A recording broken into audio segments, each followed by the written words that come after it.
Praise Lord everyone, सभी को जय मसीह की। मैं अमित घाट के प्रभु यीशु मसीह के सामर्थ्य नाम में आप सभी का फिर एक बार स्वागत करता हूं और मैं आशा करता हूं कि आप सभी लोग प्रभु यीशु मसीह की कृपा और उसके अनुग्रह से अच्छे और सुरक्षित होंगे।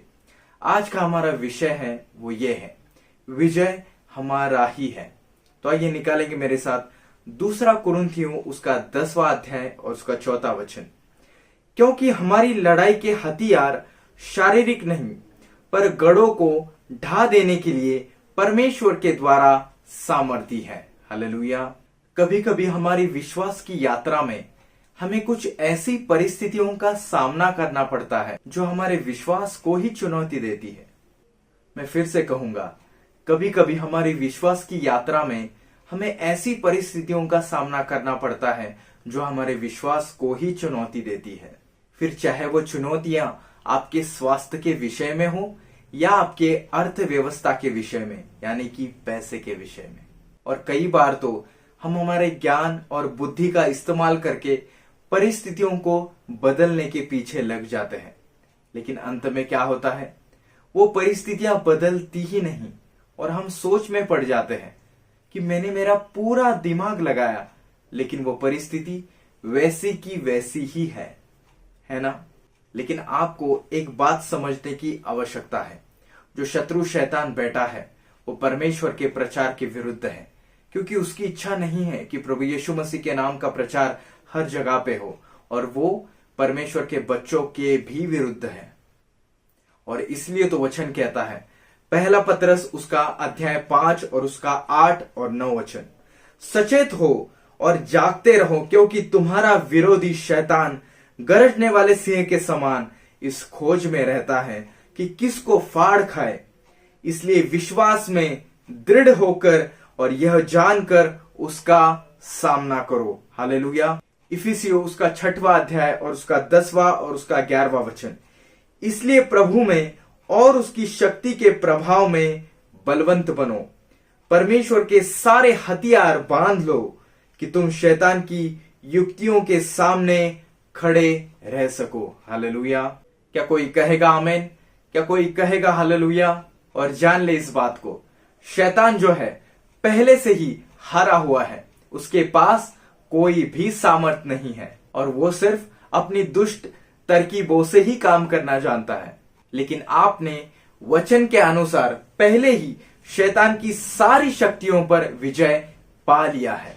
और बाइबल कहती है, पहला यूहन्ना उसका 4वां अध्याय और उसका 4वां वचन, हे बालको, तुम परमेश्वर के हो और तुमने उस पर जय पाई है, क्योंकि जो तुम में है वह उससे जो संसार में है बड़ा है। हालेलुया। ये वचन जो है हर एक को पता है और बहुत सारे मसीह लोगों ने तो इस वचन को याद भी कर लिया है। लेकिन जान लो इस बात को, परमेश्वर की हमसे यही इच्छा है कि इस वचन के अनुसार हम चले। हालेलुया। और जैसे हमने इस वचन को भी पढ़ा था, इफिसियों उसका 6वां अध्याय और उसका 10वां और उसका 11वां वचन, इस वचन के अनुसार भी हमें चलना है। और बस इतना ही नहीं, हमें आत्मिक युद्ध के सारे हथियारों को भी पहनना है। और ध्यान दीजिएगा इस बात पर, जिन मसीह लोगों के पास युद्ध के आत्मिक हथियार नहीं है ना, वो सुरक्षित बिल्कुल भी नहीं है। मैं फिर से कहूंगा, जिन मसीह लोगों के पास युद्ध के आत्मिक हथियार नहीं है वो बिल्कुल सुरक्षित नहीं है। और बाइबल हमें सिखाती है कि क्यों हमें आत्मिक युद्ध के सारे हथियारों को पहनना चाहिए। इसका जवाब है इफिसियों उसका 6वां अध्याय और उसका 12वां वचन, क्योंकि हमारा ये मल युद्ध लहू और मांस से नहीं परंतु प्रधानों से और अधिकारियों से और इस संसार के अंधकार के हाकिमों से और उस दुष्ट आत्मिक सेनाओं से है जो आकाश में है। शैतान जो है ना, हमें प्रभु के सत्य वचन से दूर करने की कोशिश में हमेशा लगा रहता है, क्योंकि हमारा युद्ध जो है शैतान से है और शैतान जानता है कि प्रभु का वचन जो है वो सत्य है। प्रभु का वचन जो है आत्मा की तलवार है जो शैतान को तबाह कर सकती है। और प्रभु का वचन हमारे लिए रोटी और पानी के समान भी है। हालेलुया। और बाइबल कहती है, जो कोई भी वो पानी पिएगा वो कभी भी प्यासा नहीं रहेगा, क्योंकि जिन्हें यीशु मिला है उन्हें सब कुछ मिला है। इसलिए तो शैतान इस प्रभु के सत्य वचन को हमें जानने नहीं देता। और बाइबल कहती है, यूहन्ना उसका 8वां अध्याय और उसका 32वां वचन, तुम सत्य को जानोगे और सत्य तुम्हें आजाद करेगा। हालेलुया। सत्य क्या है मुझे बताइए। सत्य प्रभु का वचन है। और सत्य कौन है? सत्य प्रभु यीशु मसीह है। आमेन। हालेलुया। इसलिए तो सत्य को जानो और शैतान के हर एक जंजीरों से मुक्त हो जाओ।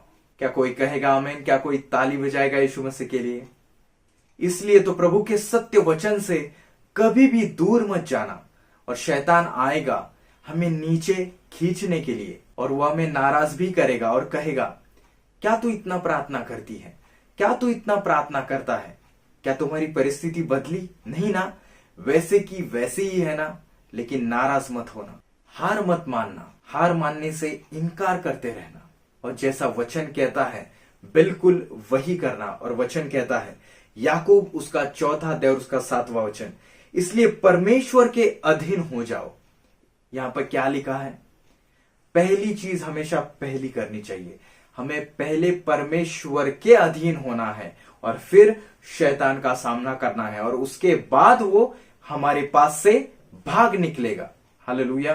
फिर जीत आपकी ही होगी, विजय आपका ही होगा। हालेलुया।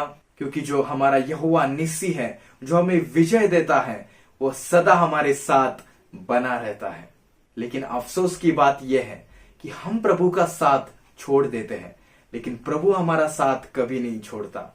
वो तो हमें विजय देने के लिए बैठा ही है। हालेलुया। और इससे कोई फर्क नहीं पड़ता कि शैतान हमारे ऊपर क्या फेंक रहा है, लेकिन आप हमेशा परमेश्वर के हथियार पहने रहे, वचन में हमेशा बने रहे और अपने विजय को स्वीकारे। और जैसे मैंने आपको हमेशा कहा है, वचनों की घोषणा हर परिस्थितियों में लगातार करते रहे, करते रहे, करते रहे। फिर उसके बाद विजय आपका ही है यीशु मसीह के नाम में। क्योंकि अभी अभी हमने वचन देखा है, हमारा युद्ध लहू और मांस से नहीं है, प्रधानों से, अधिकारियों से, इस संसार के अंधकार के हाकिमों से और उस दुष्टता की आत्मिक सेनाओं से है, जो हमारी जिंदगी में हमेशा रुकावटें डालने की कोशिश करती है, हमें हमेशा नीचे नीचे खींचने की कोशिश करती रहती है।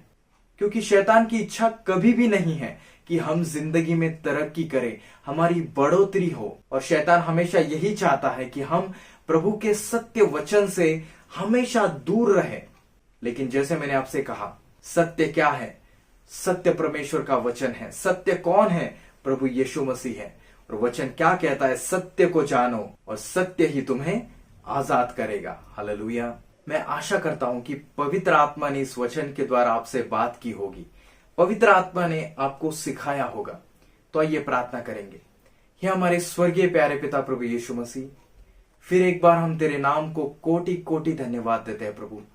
पवित्र आत्मा, फिर एक बार तूने हमें सिखाया प्रभु, फिर एक बार तूने अपने आत्मिक भोजन से हमें खिलाया है प्रभु। तूने हमें सिखाया परमेश्वर कि जब तुम सत्य को जानोगे तब सत्य तुम्हें शैतान के हर एक बंधनों से आजाद करेगा। और हमारा युद्ध जो है अंधकार की शक्तियों से है, और अगर हमें शैतान से लड़ना है तो हमें आत्मिक युद्ध की तैयारी करनी होगी। हमें आत्मिक युद्ध के हथियार पहनने होंगे। हमें आत्मा की तलवार यानी कि तेरा जीवित वचन है उसे थामे रखना होगा। तूने हमें सिखाया प्रभु, इसलिए तेरा कोटि कोटि धन्यवाद। आज जितने भी लोग इस वक्त मुझे देख रहे हैं, मुझे सुन रहे हैं, इन सभी को तू सहायता कर कि ये तेरे आत्मिक हथियारों को पहने रहे, और ताकि ये तेरे विजय को अपनी आंखों से देख सके। क्योंकि विजय तो तूने हमें पहले से ही दिया है परमेश्वर। हमें सिर्फ वचनों को थामे रखना है, वचनों की घोषणा करनी है, परमेश्वर के वचनों के साथ हमें चलते रहना है। हम सभी को तूने फिर एक बार सिखाया परमेश्वर, इसलिए तेरा धन्यवाद।